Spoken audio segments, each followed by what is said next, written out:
Bangladesh cricket দল বিশ্বকাপ খেলতে ইউএসএ গেছে ভাইয়া, এটা তো আমরা সবাই জানি, অনেক ভিডিওতেই তো বললাম। আর সেই খেলতে যাওয়া নিয়ে যে টানা হেঁচড়াটা আমাদের শুরু হয়েছে, এটা মনে হয় অন্য কোনো টিমের শুরু হয় নাই। কারণ আমরা যদি উগান্ডার দিকে তাকাই, তাদেরও শুরু হয় নাই। আমরা যদি পাপুয়া নিউগিনির দিকে তাকাই, তারাও শুরু হয় নাই। আর ইউএসএ তো একদম ফ্লাইং স্টার্ট শুরু করছে। ইউএসএ খেলতে গিয়ে আমাদের বাংলাদেশ দলকে নিয়ে যত কথা হয়েছে, মিডিয়া থেকে শুরু করে সবখানে, মানে যত বাংলাদেশের বুদ্ধিজীবী ক্রিকেটাররা আছে, মানে সাংবাদিকরা আছে, বাংলাদেশের বিশেষজ্ঞরা আছে, বুদ্ধিজীবী বিশেষজ্ঞরা, আমাদের বুদ্ধিজীবী ক্রিকেট বোর্ডকে নিয়ে বা আমাদের যারা খেলোয়াড়রা আছে তাদেরকে নিয়ে এতটাই বাংলা গরম করা হয়েছে, আমার মনে হয় অন্য কোনো টিমের এতটা গরম হয়নি, অন্যতম টিমের এতটা ফাটতেওছে না যেটা আমাদের ফাটতেছে। আর ফাটবেন না কেন ভাই? টি-20 ওয়ার্ল্ড কাপের আগে ইউএসএ গিয়ে 4টা ম্যাচ খেললাম, সেই ইউএসএর সাথে আমরা সিরিজ হারে গেছি। এটা তো ভাই চারটিখানি কথা না, এটা তো কোনোভাবেই মানে না। আচ্ছা ভাই, আপনারা কি জানেন যে ইউএসএ কখনো ক্রিকেট খেলতো? আপনারা কি জানেন ইউএসএ কখনো ক্রিকেট খেলতো? খেলে নাই। ইউএসএর লাস্ট ম্যাচটা যেটা ছিল, এই যে কী বলে, কানাডার সাথে, আপনারা কি জানতেন কানাডা ক্রিকেট খেলে? সেই কানাডাও যদি ইউএসএ গিয়ে রে ভাই 195-97 রান করে, আমাদের দেশের টিমের প্লেয়ারদের কি এতটাই ক্যালসিয়াম শর্ট যে তারা রান করতে পারে না? তাদের ব্যাটে শক্তিই নাই, তাদের টাইমিংই হয় না, তারা 134-35 রানে আটকে যায় প্রতিটা ম্যাচেই ভাই, এমনভাবে আটকে যায়। এই কারণেই বাংলা পুরা গরম। যাই হোক, এগুলো কথা অনেক বলছি, আর বলতে চাই না। তবে আজকে এই টিমেরই দুইজন অন্যতম সদস্য, সবার প্রিয় দুই মুখ, দুইটা ভিডিও দেখলাম। প্রথমে আসি তাসকিন ভাইয়ের প্রেস কনফারেন্সটা নিয়ে। তাসকিন ভাই বাংলাদেশ দলের সহ-অধিনায়ক হয়ে এবার খেলতে গেছে এবং তাসকিনের ইনজুরি আমাদের সবাইকে ভাবাচ্ছে। সেই সাথে মরার উপর খাড়ার ঘা হিসেবে দাঁড়াইছে শরীফুলের হাতের 6টা সেলাই। ইন্ডিয়ার সাথে মানে প্রস্তুতি ম্যাচের লাস্ট বলে গিয়ে যে মাইটটা সে হাতে খাইছে বলের, সেখানে তিনি 6টা সেলাই খাইছে। এখন সব সেলাইগুলা খাওয়ার পর বাংলাদেশ বিসিবি কিন্তু তার অল্টারনেটলি কোনো বোলার নেয় নাই বা কোনো প্লেয়ারকেও সংযুক্ত করে নাই। এই কারণেই তিনি হয়তো ফিট আছে বা খেলতে পারবে। যাই হোক, তাসকিনকে 2-3টা প্রশ্ন করা হয়েছে, যে 2-3টা প্রশ্ন আমার কাছে খুব মানে জানা দরকার ছিল। প্রথমত তাসকিনের ইনজুরি আপডেট, কারণ শ্রীলঙ্কার সাথে আমাদের ম্যাচটা খুবই গুরুত্বপূর্ণ, আমাদেরকে জিততেই হবে, প্রথম কথা। দ্বিতীয়ত হচ্ছে তাসকিন কবে ফিরবে। তৃতীয়ত হচ্ছে তাসকিন আসলেই বাংলাদেশ টিমে মানে ওয়ার্ল্ড কাপের শুরু থেকে খেলবে কি না।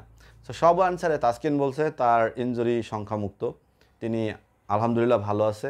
তিনি সারা বাংলাদেশের মানুষের কাছে দোয়া চাইছে যে তিনি যেন সুস্থ হয়ে প্রথম থেকে খেলতে পারে।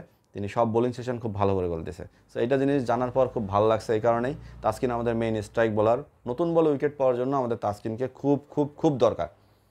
এরপর তাসকিনের কাছে প্রশ্ন করা হয়েছে শরীফুলের ইনজুরি আপডেট। সেখানেও তাসকিন বলে দিছে যে না, শরীফুল ঠিক আছে, হয়তো খেলতে পারবে, 50-50 চান্স। হ্যাঁ, এখন বিসিবি তো ঝুঁকি নেওয়া প্লেয়ার, বিসিবি তো ঝুঁকি নিয়ে খেলাবেই, তো শরীফুল খেলবে, এটা আপনারা নিশ্চিত থাকেন। যাই হোক, এরপরে আসি, তাসকিনকে মেইন একটা প্রশ্ন করা হয়েছে যে আপনি যখন নিউ ইয়র্কের ম্যাচগুলো দেখতেছেন তাতে আপনাদের কী মনে হচ্ছে। সাধারণ দর্শক হিসেবে আমার যেটা বলার, বা আমার ক্রিকেট ফ্যান হিসেবে আমি যেটা বলতে চাই, আমাদের হোম অফ ক্রিকেট মিরপুর, যেটাকে আমরা ধানক্ষেত বলি, সেই ধানক্ষেত কিন্তু নিউ ইয়র্কে চলতেছে। কেন? একটা জিনিস আপনারা চিন্তা করেন, ড্রপিং উইকেটে খেলা হইতেছে। এইভাবে আমাদের পার্শ্ববর্তী দেশ এবার আইপিএলে এমন এক পিচ বের করছিল, যে পিচে বোলাররা বল কোথায় ফেলবে জায়গা খুঁজে পাচ্ছিল না। প্রতিটা বলার মনে হয় চোখে কালা চশমা দিয়ে বল করছে এবং পেটন খাইতে খাইতে একদম অবস্থা নাজেহাল হয়ে গেছে। আর সেইখানে ইন্ডিয়া যখন খেলতে গেল, সেই পিচে রান হচ্ছে না, একদম ওয়ান কাইন্ড অফ মিরপুর, মানে বাংলাদেশের সেকেন্ড ক্রিকেট হোম বলা যায়। সো এমন একটা পিচ দেখে তাসকিন মুচকি হেসে বলল যে পিচটা আমাদের মিরপুরের মতোই লাগতেছে, হয়তো বা ভালো কিছু করব, এই কারণে দোয়া করবেন।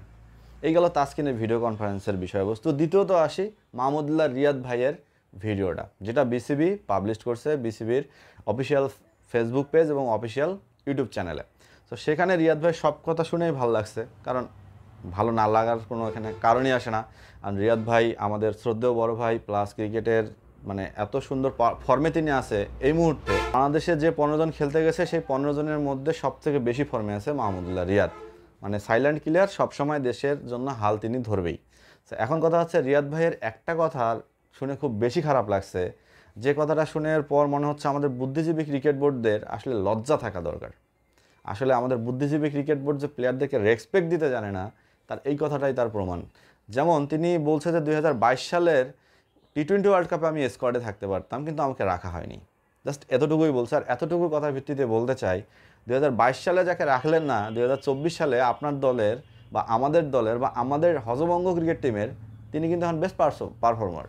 এটা কিন্তু আপনাদের মানতে হবে। রিয়াদ ভাই বলছে তিনি খুব আত্মবিশ্বাসী টিমটা নিয়ে, তিনি সবার কাছে দোয়া প্রার্থী। আশা করি বাংলাদেশ টিম এবার খুব ভালো করবে, কারণ মাহমুদুল্লাহ রিয়াদ বলছে যে আমরা খুব ভালো করার জন্যই যাব, সবার ভিতর ভালো রাখার একটা তৃষ্ণা আছে। এখন কথা হচ্ছে ভাইয়া, মেন কথা, রিয়াদ ভাইয়ের কথায় কনফিডেন্স আছে, বিশ্বাস করলাম। সাকিব আল হাসানের কথায় কনফিডেন্স আছে, বিশ্বাস করলাম। তাসকিরের কথায় কনফিডেন্স আছে, বিশ্বাস করলাম। আমাদের কিন্তু সৌম্য সরকারও কিন্তু সেম কথা বলেছে, নাজমুল হাসান শান্ত তিনিও কিন্তু এই কথাই বলছে। তো সবাই যদি আপনারা ভাই কথা বলেন, তাহলে মাঠে মাহমুদুল্লাহ রিয়াদ, তাসকিন আহমেদ, মুস্তাফিজ ছাড়া বাকি প্লেয়ারদের মানে পারফরমেন্সটা আমরা কোথায় খুঁজে পাবো? এটাই হচ্ছে মূল কথা। সো রানাউটে যারা দেখছেন চ্যানেলটা সাবস্ক্রাইব করবেন এবং পেজে যারা দেখছেন ফলো করবেন। সেই সাথে আমাদের হজবঙ্গ মায়ের দোয়া ক্রিকেট টিমের জন্য দোয়া করবেন, কারণ সবাই তো দোয়াই চায়, দাওয়া তো আর কেউ দিতে পারে না।